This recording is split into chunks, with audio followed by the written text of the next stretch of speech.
한국도 이제 슬슬 망해가는구나. 한국마저 중국화돼가고 있어. 쯧쯧. 거리가 다 중국어 간판이네. 제대로 된 게 없어. 여기 한식을 찾으러 온 인도 아빠와 아들이 있습니다. 그러나 하나도 제대로 된 게 없는 한국을 보고 기가 찼다고 하는데요. 도대체 무슨 사연일까요? 안녕하세요. 저는 인도의 수도인 뉴델리에서 카레나 남빵 등등 인도 정통 요식업을 운영하고 있는 아만이라고 하는데요. 저에게는 눈에 넣어도 아프지 않은 11살짜리 라울이라는 아들도 있죠. 그거 아세요? 물론 지금 들어서야 인도와 중국 사이가 굉장히 안 좋지만 그 전까지만 해도 중국어 배우기가 거의 의무 과정이었죠. 우리 인도인들은 중국인들을 굉장히 동경하고 우러러 보거든요. 아니 봤었죠. 인도는 중국을 닮기 위해 노력했고 심지어는 중국의 치파오까지도 우린 우러러보고 찬양했어요. 또 인도 요식업을 하는 저로서는 제 가게에 중국인들이 카레를 먹으러 올 때면 일부러 카레 소스를 더 얹어주기도 했죠. 저희 인도인들에게 중국은 늘 언제나 위상이었고 세계 1위 국가라고 칭찬이 자자했어요. 그러나 국가 간의 사이가 악화되면서 인도와 중국 간의 관계 또한 안 좋아졌죠. 그러면서 당연히 중국을 향한 저희 인도인들의 콩깍지도 벗겨졌어요. 지금 보니 민폐덩어리뿐이지만 그때는 왜 그렇게 좋아했는지 몰라요. 이제 다시 보니 중국인들은 저희의 종교 또한 존중하지 않더라고요. 예를 들면 인도의 주 종교는 힌두교잖아요. 그러면 소와 돼지를 먹지 않는 게 당연한 원칙이고 이 때문에 인도의 거리는 소와 돼지의 오물로 뒤덮여 있기도 해요. 그만큼 소를 신성하게 여기거든요. 그런데 가끔 보면 놀러오는 중국인들은 이 오물 보고 냄새가 나고 소를 걷어차는 것도 본 적이 있습니다. 이 때문에 당연히 곧 경찰로 연행되기도 했지만요. 이뿐만 아니라 조용해야 하는 기도 시간에 중국어로 시끄럽게 뭐라 떠들어서 무척이나 방해가 된 적도 있었습니다. 솔직히 말하자면 중국인들이 더 이상 인도에 오지 않았으면 좋겠다고 생각했죠. 한참 동안이나 그렇게 중국만을 바라보던 저희 인도는 더 이상 중국을 찬양하지 않은 건 당연한 짓이었죠. 학생들은 중국 제품이나 중국산 음식을 더 이상 먹지 않았고 학교에서도 제2 외국어로 저 때는 중국어로 배웠는데 더 이상 중국어를 가르치지조차 않는다고 합니다. 또 많지는 않았지만 가끔씩 보면 중국인들을 위해 중국어 간판도 같이 달아놓은 걸 본 적이 있는데 그것조차 다 철거하더군요. 그런데 어느 날부터인지 그 많던 중국산 제품은 다 어디 가고 한국산 제품으로 다 바뀌어 있더라고요. 길거리에서 인도 빵을 파는 사람들과 뒤엉켜 한국의 떡볶이를 파는 사람들도 종종 볼 수가 있었죠. 아니, 전 믿을 수가 없었어요. 비록 인구가 10억이 넘는 인도라고는 하지만 이제껏 대부분의 동양 사랑은 중국이었는데 그건 다 어디 가고 이젠 한국인 거죠? 하지만 이건 인도에만 국한된 것은 아니었죠. 인도뿐만 아니라 전 세계가 한국화가 돼가고 있었으니까요. 특히 파리에서는 한류 열풍이 엄청나대요. 한국어 자격 시험 응모를 무려 10만 명이 넘게 응모하고 있으니까요.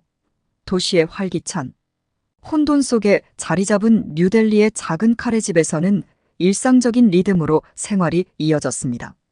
지글거리는 프라이팬과 향신료 향이 가득한 이곳은 많은 변화를 목격할 수 있는 곳이었죠. 하지만 제 아들 라울이 매일 집으로 가져오는 변화만큼 흥미로운 변화는 없었습니다.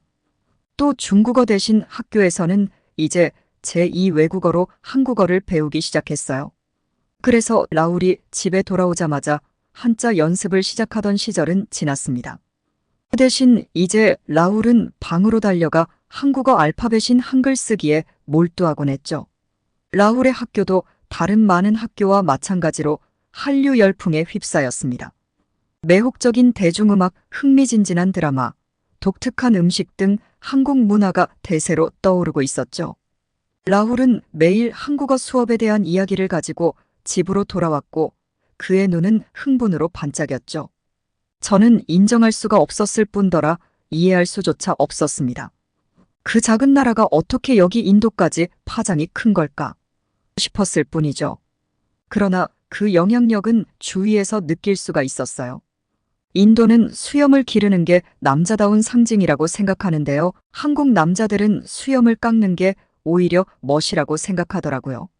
그래서 또 언제부턴가 저의 오래된 친구들은 자신이 지금까지 길렀던 멋스러운 수염을 한순간에 깎아버린 것도 보았죠. 저로서는 충격을 먹었습니다. 아니, 한국이 아무리 인기라고 해도 그렇지 저 정도라고 싶었습니다. 또 제 아들은 배운 한국어 시간에 배웠던 한국 풍습에 대해서도 얘기하곤 했죠. 하지만 라울의 상상력을 사로잡은 것은 언어만이 아니었습니다. 인도의 학교는 점심시간에 그냥 인도 음식뿐만이 아니라 한식을 제공하기 시작한 거였죠. 평소 음식을 까다롭게 먹던 라울은 이제 학교 급식을 손꼽아 기다렸고요. 저 또한 기뻤죠. 라울은 집에 돌아와서 자신이 먹어본 음식에 대해 설명하곤 했는데 의외로 매운 김치, 새로운 최애 음식으로 꼽은 비빔밥, 집에서 만들어 먹자고 주장한 불고기가 바로 그것입니다. 또 라훌과 친구들은 한국 예능 프로그램에서 본 제기차기라는 한국 놀이를 연습하더라고요. 학교에 돌아오면 곧바로 친구들과 제기차기 한다며 놀러 나가고 돌아오면 그제서야 한국어 쓰기 연습을 하더라고요. 그러면서 수학이나 과학 숙제는 뒷전이라 늘 마음이 쓰였죠. 한국어 말고도 다른 과목도 좀 좋아하면 참 좋을 텐데 하며 말이죠. 하지만 그거 아세요? 생각해보니 한국어 공부를 이렇게 해서 잘 되면 한국에도 갈 수 있다는 거잖아요. 저는 아들의 한국어 공부 또한 응원해주기로 했습니다. 알잖아요. 한국의 경제는 무시할 수가 없고 뛰어넘을 수가 없어서 이참에 한국으로 가게 돼도 아들에게 좋은 경험일 거라 생각했죠. 또 라울은 제기차기뿐만이 아니라 언제는 한 번 시장에 가서 이상한 물건을 사오더니 저랑 같이 하자는 거예요. 뭔가 짤랑짤랑 거리는 게 안에 있는 색색깔의 이상한 돌 같은 거였는데 알고 보니 한국의 공기라고 하더라고요. 그 공기가 아니라 공기놀이 말이죠. 저도 같이 해보았는데 손이 굳어서 그런지 라훌만큼 민첩하게 잘하진 못하더라고요. 아들은 이겼다며 좋아하곤 했죠. 그러나 아들의 한국 사랑은 여기서 그치지가 않더라고요. 저는 하다 말겠지 싶었는데 어느 날 라울이 자기가 알아봤는데 인도에 코리아타운이 있다는 거예요. 저는 깜짝 놀랐죠. 인도에 한국? 라훌은 눈을 빛내며 제발 데려가 달라고 졸랐고 저희는 주말에 코리아타운으로 가기로 결정했습니다. 뉴델리에 있는 작은 식당의 향신료와 보글보글 끓는 카레 한가운데 서 있는 저 아마는 호기심과 회의감이 뒤섞인 감정을 어쩔 수 없이 느꼈습니다. 한국의 모든 것에 새롭게 매료된 아들. 라훌은 델리의 코리아타운인 마즈누 카틸라를 꼭 가보고 싶다고 고집을 부리고 있었기 때문입니다. 전 세계가 한국화되고 있었고 제 어린 아들은 그 문화적 물결에 편승하고 있는 것 같았습니다. 마즈누 카틸라에 가기로 결정한 날은 밝고 맑은 날이었습니다. 분주한 델리의 거리를 지나 한국의 일부인 이곳으로 향하는 라울의 표정에서 흥분된 기운이 느껴졌습니다. 라울은 먹고 싶은 한국 음식과 배운 한국어 단어에 대해 수다를 떨며 차 안을 가득 채웠죠. 저는 그 이야기를 들으며 머릿속이 복잡하게 돌아갔습니다. 한류가 인도를 휩쓸고 있는 것은 사실이지만 저는 인정할 수가 없었어요. 마즈누 카틸라에 도착하자마자 가장 먼저 눈에 들어온 것은 예상했던 것과는 너무도 다른 모습이었는데요. TV에서 보았던 한국의 이미지는 활기찬 거리와 사람들로 북적이는 모습, 풍요롭고 생동감 넘치는 문화가 생생한데 이곳의 분위기는 완전 달랐던 것이죠. 마치 창백한 모조품처럼 느껴졌습니다. 라훌은 실망감이 밀려오면서 한숨을 크게 내쉬었고요. 그렇지만 저희는 계속 걸었어요. 한국어 간판을 내건 상점과 식당이 늘어선 거리를 걸었죠. 라훌은 새로운 것을 경험하는 어린아이의 설렘으로 모든 것을 신기해하며 눈을 크게 뜨고 있었습니다. 하지만 가까이서 보니 뭔가 이상했습니다. 라훌이 상점 창문에서 지적한 유명한 한국 신라면은 포장도 제대로 되어 있지 않고 한자가 적혀 있는 등 뭔가 달라 보였던 것이에요. 또 인도에서도 엄청 인기인 한국 음식이 하나 있는데요. 바로 불닭볶음면이에요. 한국이들은 매운 걸 엄청 잘 먹잖아요. 그 소스를 다 넣는다고 하더라고요. 그런데 여기 불닭볶음면의 포장지 생김새부터가 달랐어요. 분명 그 캐릭터가 아니고 이상한 다른 닭 캐릭터였고요. 또 중국어가 써져 있더라고요. 나중에 알고 보니 그때 문득 이게 다 중국에서 만든 중국산 짝퉁이더라고요. 중국은 짝퉁으로 유명하잖아요. 옷부터 게임부터 심지어는 음식까지도요. 중국인들은 한국이 세계적으로 너무 유명하니까. 중국인들이 일부러 중국산 짝퉁 한국 제품을 늘어놓고 팔고 있더라고요. 인도인들은 그걸 알았냐고요? 아니요, 대부분 몰라요. 중국의 짝퉁 문제는 심하더라고요. 그것 말고도 더 많았는데요. 라훌은 자기가 예능이나 TV에서 봤던 한국은 이런 게 아닌데 여기가 인도에 있는 코리아타운이라 이런 거냐며 실망했어요. 저 또한 아리송했고 설마 한국이 중국화가 되고 있는 건가? 아니면 한국이 중국처럼 선전에서만 멋진 척하는 후진국인 건가 싶었습니다.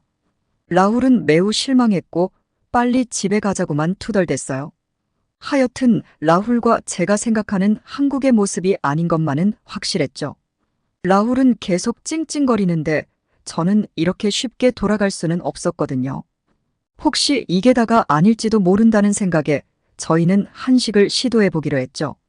라면이 다가 아니잖아요.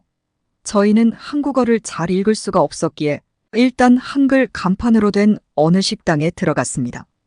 저희는 테이블에 자리를 잡았고 저는 정통 한식을 경험할 수 있는 다양한 요리로 가득 찬 메뉴판을 훑어보았습니다. 여기에는 인도 언어가 없었고 중국어랑 한국어밖에 없더라고요. 잘 알아들을 수가 없었던 저희는 그냥 가장 유명한 메뉴를 손가락으로 가리키며 달라고 하였습니다. 그리고 나온 것은 예상치도 못하게 한국 음식이 아니라 중국 음식이었던 거예요. 중국식 짜장면이었죠. 물론 한국에도 짜장면은 있어요. 하지만 저는 좀 더 정통 음식을 기대했다니까요. 그래도 지붕 뚫고 하이킥을 재밌게 봤던 저희 아들. 라훌은 거기서 짜장면 먹방을 너무 재밌게 봤다며 오히려 좋아하더라고요. 하지만 라훌이 한 입 먹자 라훌은 갑자기 퇴퇴하고 뱉어버렸습니다. 바로 진하고 고소한 검은 콩 소스로 유명한 짜장면은 우리가 기대했던 것과 거의 닮지 않았기 때문이라네요. 라훌은 이게 짜장면이냐며 너무 쓰다고 외쳤습니다. 호기심에 저도 한 입 베어 먹었더니 입안을 압도하는 강렬한 향신료의 향연이 펼쳐졌습니다. 한식의 특징이라고 들었던 미묘하고 균형 잡힌 맛과는 전혀 달랐죠. 실망감에 식욕을 잃은 채 접시를 옆으로 밀쳐냈습니다. 결국 하나도 먹지 못한 채 지불을 해야 했습니다. 그렇게 떠날 준비를 하면서 계산을 하려고 주인에게 다가갔습니다. 그리고 저는 라훌에게서 배운 한국어 인사말 안녕하세요를 해보고 싶었죠. 그래서 안녕하세요, 맛있습니다 라고 딱 말했는데요. 돌아온 대답은 의아해하더니 중국어로 뭐라 소리치더라고요. 저는 도통 이해할 수가 없었습니다. 아니 한국인도 아닌 중국인이었어요. 라훌과 저는 의아한 눈빛을 주고받았습니다. 한국어 간판을 달았는데 왜 중국 음식을 팔고 가게 주인은 또 중국인인 거지? 저희는 허기를 하나도 채우지 못한 채 다시 집으로 돌아갈 생각만 하고 있었어요. 그런데 라훌이 자기는 이미 한 입 먹어서 오히려 더 배고파졌다며 밥을 먹자고 떼를 쓰는 거예요. 저는 집에 가서 카레를 해주겠다고 말했지만 싫다고 한국 음식을 자긴 꼭 맛보고 싶다고 하더라고요. 그 어느 때보다 제 아들은 오기가 생겼습니다. 그래서 어쩔 수 없이 라훌과 저는 그 어느 때보다 진정한 한국의 맛을 느낄 수 있는 곳을 찾아야겠다고 결심했습니다. 그렇게 찾아 헤매던 끝에 신에 한적한 곳이었는데도 불구하고 안에는 한국인들로 북적북적거리더라고요. 또 한국 간판으로 되어 있었고 아주머니도 한국인처럼 보이고 상냥해 보였어요. 저희는 저기다 싶었어요. 그리고 마침내 저희가 안으로 들어서자 따뜻하고 매콤한 정통. 한식 요리 냄새가 우리를 반기며 순식간에 식욕을 자극했죠. 한국 요리의 진수를 맛보고 싶은 마음에 메뉴를 훑어보다가 풍부한 맛과 푸짐한 재료로 유명한 한국 전통찌개인 부대찌개를 주문하기로 했습니다. 다행히 여기는 인도 언어가 있더라고요. 부대찌개가 테이블에 도착하자마자 그 향과 선명한 색감이 우리를 단숨에 끌어당겼죠. 라훌과 저는 열심히 한입 베어 물었고 매콤함과 고소함, 약간의 단맛이 완벽하게 어우러진 부대찌개는 소시지, 김치, 면 등 다양한 재료가 유쾌한 조화를 이루며 입안에서 폭발적인 맛을 냈습니다. 이전에 먹었던 짜장면과는 전혀 다른 얼큰하고 향신료만 세지 않은 감칠맛이 풍부하게 나는 맛이었어요. 라훌 또한 밥까지 열심히 비벼서 먹더라고요. 그런 저희를 보자 옆에서 혼자 잡수시던 한국인. 할아버지가 저희에게 오셔서 더 맛있게 먹는 방법을 가르쳐 주었어요. 한국에서는 이런 매콤한 국에는 김이랑 같이 싸 먹으면 더 맛있다는 거예요. 그렇게 먹었더니 정말 진국이고 신세계였죠. 그렇게 만족스러운 식사를 하고 저는 이전 식당에 대해서 의문을 품게 되었어요. 아니, 그뿐만이 아니라 불닭볶음면, 짝퉁 같은 것 등도 말이에요. 물어보았고 정말 다행히게도 주인은 정말 한국인이었습니다. 아주머니는 흔히 한류라고 불리는 한국 문화의 세계적인 인기가 높아지면서 중국인들이 한국의 것을 따라한다고 했죠. 예를 들면 한국의 한복이나 음식 같은 걸 주로 자기네 거라고 하고 심지어는 비빔밥이나 김치까지도 자기네 거라고 우긴다더라고요. 그래서 골머리를 앓고 있다고요. 그것뿐만이 아니라 아까에서의 경험처럼 한국이 세계적으로 유명해지니까 중국인들이 돈을 걸고 싶어서 일부러 간판을 한국어로 하고 마치 한국 음식인 척 중국 음식을 내놓는다는 거예요. 물론 식당 주인도 그래서 한국이 아니라 중국인이라는 거죠. 라훌은 놀라움에 눈을 크게 뜨고 열심히 이야기를 들었습니다. 한국적인 것처럼 보이는 것이 실제로는 교묘하게 위장한 모조품일 수 있다는 사실은 아들에게는 아마도 새로운 개념이었겠죠. 주인장은 이런 모조품은 한국 음식과 문화의 뉘앙스에 익숙하지 않은 사람들을 속일 수 있을 만큼 그럴듯한 경우가 많다고 자세히 설명했어요. 저희는 돌아오면서 아까 샀었던 짝퉁 불닭볶음면을 환불하고 다시 집으로 돌아왔죠. 그리고 집에 돌아와서 큰 골칫거리가 하나가 생겼습니다. 바로 라울이 한국 부대찌개를 한번 맛본 이후로 늘 먹던 인도 음식을 안 먹겠다고 투정 부리기 시작한 거예요. 특히나 저는 카레 요식업을 하고 있고 저희의 집은 카레집 위층에 자리 잡고 있어요.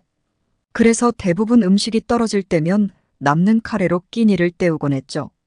그런데 언제부턴가 라울은 정말 극도로 거부하기 시작했는데요. 제가 아무리 맛있는 난과 카레를 만들어줘도 안 먹더라고요. 그리고 학교에서 제공해주는 한국 급식을 점심때 안 먹고 집으로 가져오더라고요. 그리고 그걸 저녁에 인도 음식 대신 먹더라고요. 아버지로서 이런 변화는 좀 씁쓸했죠.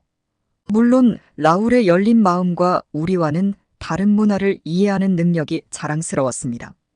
하지만 제가 만든 카레를 간절히 기다리며 한 입 먹을 때마다 눈을 반짝이던 라울의 모습이 그리워지는 건 어쩔 수 없었어요. 저는 그러면 라울에게 도대체 점심에는 뭘 먹는 거니? 굶는 거야. 하며 물어보니 굶을 때도 있지만 자기네 반에 한국인 친구가 딱 한 명 있는데 걔네 엄마가 도시락으로 싸주는 김밥 등 한국 음식을 같이 나눠 먹는다는 거예요. 그 한국인 친구에게도 고마웠지만 그렇게나 한식이 맛있는 건가 싶었습니다. 물론 저 또한 부대찌개가 자꾸만 생각이 났고 고사리를 넣은 김밥도 먹어보고 싶긴 하더라고요. 또 어느 날 학교에서 돌아온 라울이 이번에는 이상한 매워 보이는 음식을 가져온 거예요. 알고 보니 한국의 양념 닭강정이었죠. 그 위에는 땅콩가루도 뿌려져 있었는데 밥이랑 비벼 먹으니 정말 맛있더라고요. 어떻게 한국은 도대체 이런 맛난 음식을 매번 만들 수가 있는지 놀라울 따름이었죠. 하지만 아빠로서 이런 변화는 솔직히 부담스럽죠. 언제까지고 우리 라울이 그 한국인 친구의 밥을 나눠 먹을 수도 없는 노릇이고요. 도대체 어떻게 해야 할까요? 저도 이제부터 라울에게 한국 도시락을 싸줘야 할까요? 참 고민이네요.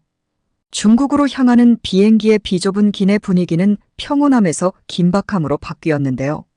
한 승객의 갑작스러운 구조 요청 외침이 대화와 엔진 소음 사이를 비집고 들어왔고, 승객들은 눈을 동그랗게 뜨고 이마를 찡그리기 시작합니다. 어떠한 기내 사고에 대처하는데 익숙한 숙련된 승무원들은 일상적인 수준을 넘어서는 상황이 발생하자 순간적으로 당황하고 있습니다. 승객의 고통 소리가 점점 커지면서 불안감이 기내 전체로 퍼져나갔습니다. 그때 피해 승객 옆에 앉은 한국인 여성이 마치 연습된 동작을 하는 사람처럼 침착하게 가방을 뒤져 머리 위 조명 아래에서 불길하게 반짝이는 물체를 꺼낸 것입니다. 그녀의 손에 든 날카로운 물체를 본 승무원들은 일제히 그녀에게 달려가 항의했습니다. 여기선 그렇게 하면 안 돼요. 그들은 항공사 규정과 공포에 질린 승객들의 모습이 머릿속을 가득 채우며 외쳤습니다. 안녕하세요. 저는 독일인 사라라고 합니다. 제 직업은 루프트한자 승무원입니다. 저는 항상 비행과 애증의 관계를 유지해왔습니다. 하늘과 다양한 장소, 만나는 수많은 사람들에 대한 애정이 있었죠.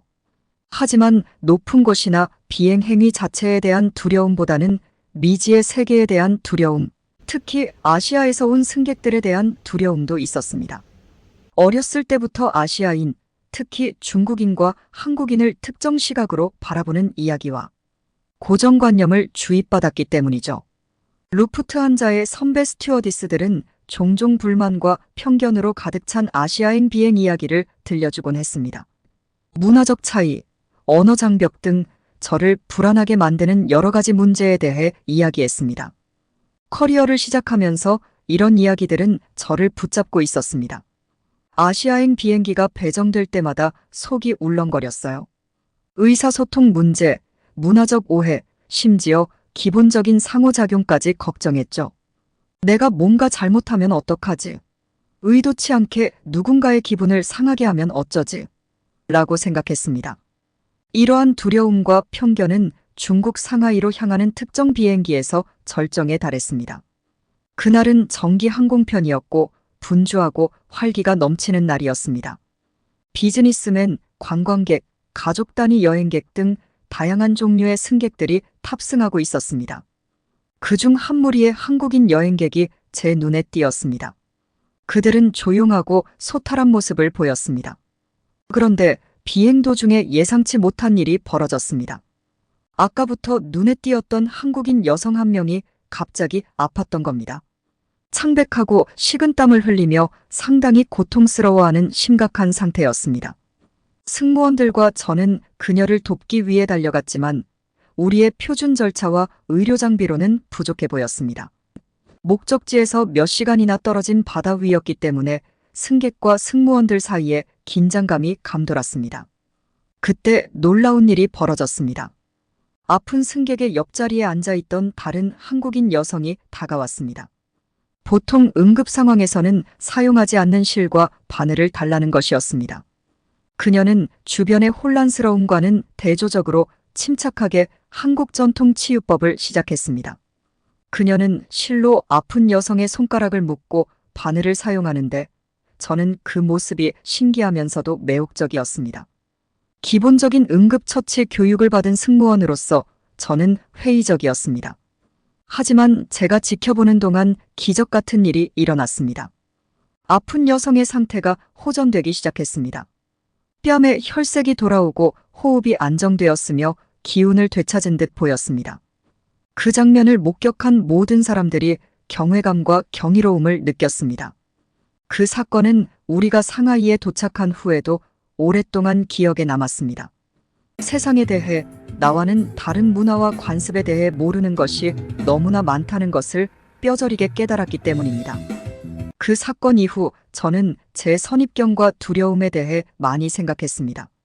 제가 한국 문화에 대해 얼마나 아는 것이 없었는지, 간접적인 이야기와 근거 없는 편견에 의해 제 생각이 어떻게 형성되어 왔는지 깨달았습니다. 겸손하고 눈을 뜨게 하는 경험이었으며 제 인식의 의문을 제기하고 재평가하는 계기가 되었습니다. 상하이행 비행기를 타고 중국에서 영어를 가르치는 친구를 방문하기 위해 며칠간 휴가를 냈습니다. 새로운 도시를 탐험하고 업무로 인한 스트레스를 풀며 편안한 휴식을 취할 계획이었죠. 하지만 상하이에서의 모험은 결코 편안하지 않았습니다. 둘째 날, 저는 현지 중국 요리를 먹어보기로 했습니다. 친구가 유명한 레스토랑에 데려가서 다양한 요리를 맛보았습니다. 안타깝게도 음식이 제 입맛에 맞지 않았어요. 남은 밤을 끔찍한 속쓰림으로 보냈고 낯선 음식을 먹었을 때의 위험성을 다시 한번 깨달았습니다. 다음 날에도 여전히 몸이 좋지 않은 상태에서 저는 독일로 돌아가는 비행기에 몸을 실었습니다. 그때 저는 이전에는 거의 알지 못했던 문화를 이해하고 감상하는 여정에서 중요한 역할을 하게 될 한국 여성 지원 씨를 만났습니다. 지원이는 비행기에서 제 옆자리에 앉았습니다. 그녀는 아시아나 항공의 스튜어디스였지만 그날은 저와 같은 평범한 승객이었습니다.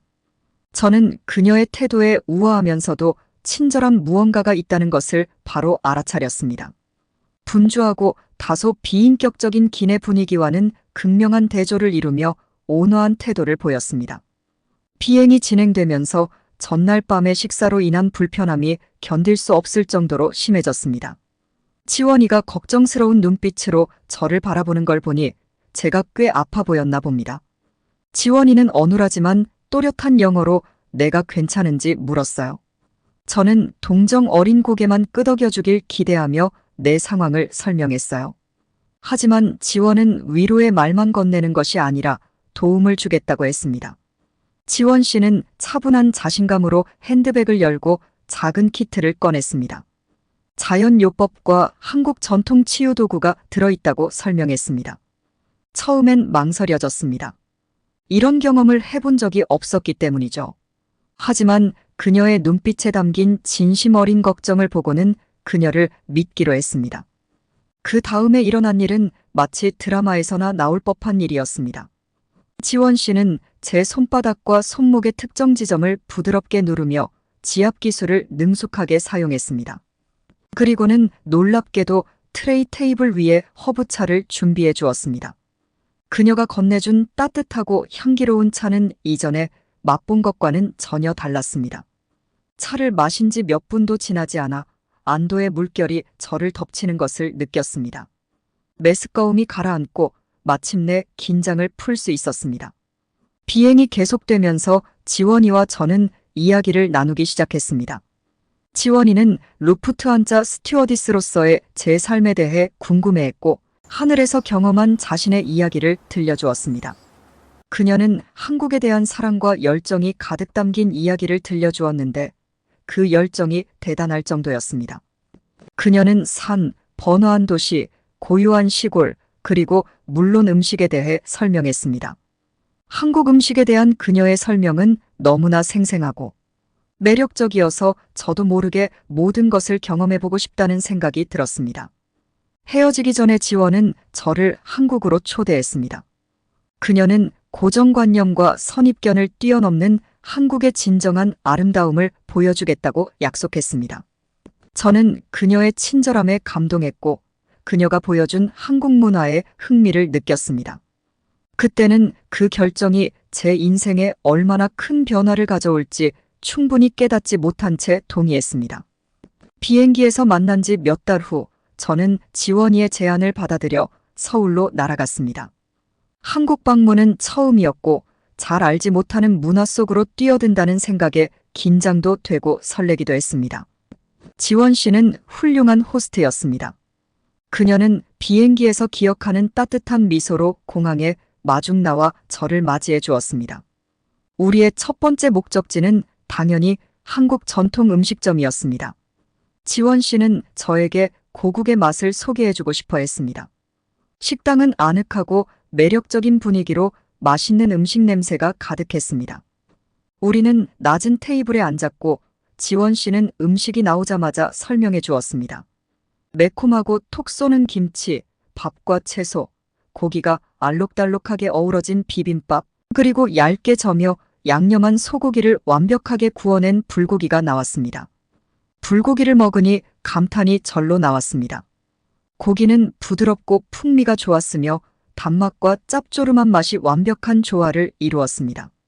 지원이는 제가 너무 맛있게 먹었다며 기뻐하는 표정을 지으며 웃었습니다. 그 식사는 단순한 음식이 아니라 세련되고 따뜻한 한식의 전통을 소개하는 자리였습니다.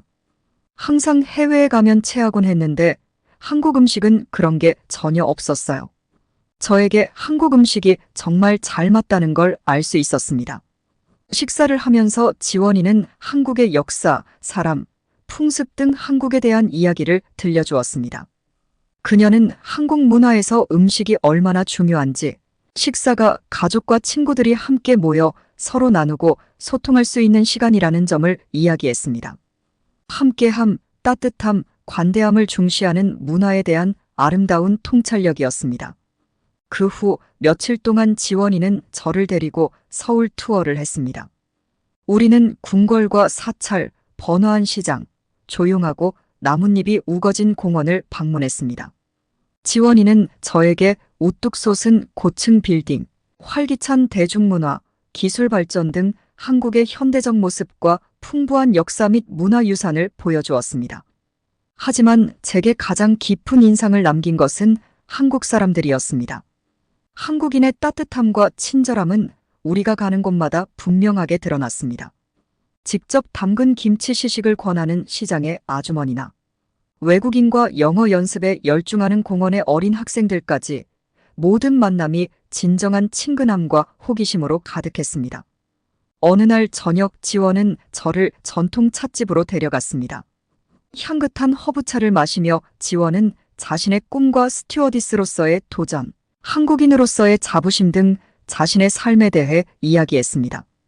그녀의 이야기 속에는 웃음과 성찰의 순간이 섞여 있었습니다.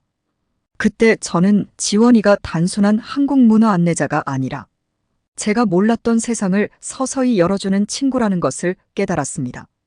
또한 지원이를 통해 한국의 정이라는 개념, 즉 시간이 지날수록 깊어지는 정서적 유대감을 배웠습니다. 정은 단순한 우정을 넘어 공감과 이해, 소속감의 공유를 통해 형성되는 관계입니다. 함께 지내는 시간이 길어질수록 저는 우리 사이에 정이 쌓이는 것을 느꼈습니다. 저는 더 이상 단순한 방문객이 아니라 잠시나마 그녀의 세계의 일부가 되어가고 있었습니다. 일상으로 돌아온 저는 한국에서의 경험이 저를 미묘하면서도 심오한 방식으로 변화시켰다는 것을 알게 되었습니다. 한국인 승객뿐만 아니라 모든 승객에 대한 인식이 바뀌었습니다. 두려움과 편견이 아닌 호기심과 존중이라는 새로운 시각으로 그들을 바라보게 되었습니다. 일하면서 저는 더 인내심을 갖고 다른 문화권의 승객들과 소통하고자 노력하는 제 자신을 발견했습니다. 지원이의 우아함과 따뜻함을 기억하며 저만의 방식으로 그것을 구현하려고 노력했습니다. 저는 더 이상 오해를 살까봐 긴장하는 스튜어디스가 아니라 문화적 격차를 해소하기 위해 노력하는 일종의 홍보대사가 되었습니다. 이러한 태도의 변화는 눈에 띄지 않았습니다. 동료들은 제가 새롭게 찾은 자신감과 승객들을 대하는 여유로움에 대해 언급했습니다. 저는 승무원들 사이에 여전히 만연해 있던 고정관념과 편견을 없애기 위해 한국에서의 이야기를 나누었습니다. 하지만 가장 큰 변화는 제 자신이었습니다. 편협한 세계관이 저를 얼마나 제한했는지, 근거 없는 두려움에 집착해 얼마나 많은 것을 놓치고 있었는지 깨달았죠. 지원이와 한국을 통해 서로 다른 문화를 포용하고 우리 모두를 하나로 묶는 공통의 인류애를 발견하는 아름다움에 눈을 뜨게 되었습니다. 하늘을 가로지르는 여행을 계속하면서 저는 제가 배운 교훈을 가슴에 새겼습니다. 매번 비행은 연결되고 배우고 성장할 수 있는 기회가 되었습니다. 비행에 대한 두려움은 비행이 가져다준 연결, 즉 국경과 문화를 초월한 연결에 대한 사랑으로 바뀌었습니다. 처음 한국을 방문한 지 몇 달 후, 저는 이번에는 한국 문화에 더 깊이 빠져들고 싶은 마음을 품고 다시 한국을 찾았습니다. 지원이가 다시 한번 제 가이드가 되었지만 이제는 제 자신이 가이드가 되어 더 자신감 있고 열린 마음가짐으로 탐험했습니다. 이번 여행은 더 깊이 파고드는 여행이었습니다. 지원이는 저에게 한국 문화의 더 복잡한 측면을 소개해 주었습니다. 우리는 유적지를 방문해 한국의 격동적인 역사, 고난과 승리에 대해 배웠습니다. 문화공연에 참석하여 화려한 한복과 전통북의 리드미컬한 비트, 무용수들의 우아한 움직임에 매료되었습니다. 한국 요리 수업에도 참여할 기회가 있었어요. 친절한 셰프의 지도 아래 잡채와 파전 같은 요리를 배웠습니다. 레스토랑에서는 결코 경험할 수 없는 방식으로 한식의 맛과 기술을 직접 체험할 수 있었습니다. 하지만 한국에 대한 이해가 깊어진 것은 문화유적지뿐만이 아니었습니다. 지하철을 타고 한강변을 걷고 현지인들과 서툰 한국어와 영어로 대화를 나누는 일상의 순간들이었습니다. 그 순간에 저는 진정으로 한국이라는 나라, 그리고 한국 사람들과 소통할 수 있었습니다. 지원이와 저는 삶과 사랑, 미래에 대해 오랫동안 대화를 나눴습니다. 우리는 희망과 두려움, 열망과 도전을 공유했습니다. 이 대화에서 저는 매우 다른 배경을 가졌음에도 불구하고 저의 꿈과 의심을 많이 공유할 수 있는 동질감을 발견했습니다. 방문이 끝나갈 무렵 저는 깊은 감사와 유대감을 느꼈습니다. 한국은 더 이상 저에게 낯선 땅이 아니라 배움의 장소, 우정의 장소, 잊을 수 없는 경험의 장소가 되었습니다. 독일로 돌아가는 비행기에 탑승하면서 저는 제 여정을 되돌아보았습니다. 상하이로 향하던 첫 비행 이후 제 관점이 얼마나 많이 달라졌는지 놀라웠습니다. 불안과 편견으로 가득 차 비행기를 탔던 사라의 모습은 먼 추억처럼 느껴졌습니다. 회사로 돌아온 저는 동료 및 승객들과 한국에서의 경험을 열심히 공유하고 있는 제 자신을 발견했습니다. 한국 사람들의 따뜻함, 한국 문화의 풍요로움, 한국의 아름다움에 대해 이야기했습니다. 제 이야기를 통해 다른 사람들도 저처럼 다양한 문화를 탐험하고 즐길 수 있기를 바랐어요. 지원이와 한국 사람들과의 만남을 통해 다른 문화에 대해 더 많이 배우고 싶다는 생각도 들었습니다. 저는 방문했던 여러 도시에서 열리는 문화 행사와 축제에 참석하며 견문을 넓힐 수 있는 모든 기회를 잡기 시작했습니다. 한국어도 배우기 시작했습니다. 어렵긴 했지만 배운 단어와 구절 하나하나가 저에게 많은 것을 준 문화와 연결되는 다리처럼 느껴졌습니다. 지원이는 제가 한국어로 메시지를 보내면 기뻐했고 우리 사이의 우정은 물리적 거리를 뛰어넘어 계속 커져갔습니다. 스튜어디스로 일하면서 저는 다양한 배경을 가진 승객들과 소통할 수 있는 능력을 갖추게 되었습니다. 인내심, 공감 능력, 열린 마음 등 제가 갈고 닦은 기술들이 직장 생활뿐만 아니라 제 삶의 모든 측면에서 가치가 있다는 것을 깨달았습니다. 제 여정을 되돌아보며 편견을 극복하는 것은 다른 사람을 바라보는 시각을 바꾸는 것뿐만 아니라 스스로를 바라보는 시각을 바꾸는 것임을 깨달았습니다. 한국에서의 경험은 저에게 더 많은 연민과 더 많은 이해, 그리고 주변 세계에 대한 더 많은 호기심을 가르쳐 주었습니다. 이 이야기를 나누면서 여러분도 자신의 시야를 넓게 바라볼 수 있는 계기가 되길 바랍니다. 선입견에 도전하세요. 미지의 세계를 포용하는 것. 개방적이고 취약한 순간에 우리는 진정으로 성장하고 의미 있는 방식으로 세상과 연결될 수 있기 때문입니다. 그리고 한국과 지원이에게 고맙다는 말을 전하고 싶네요.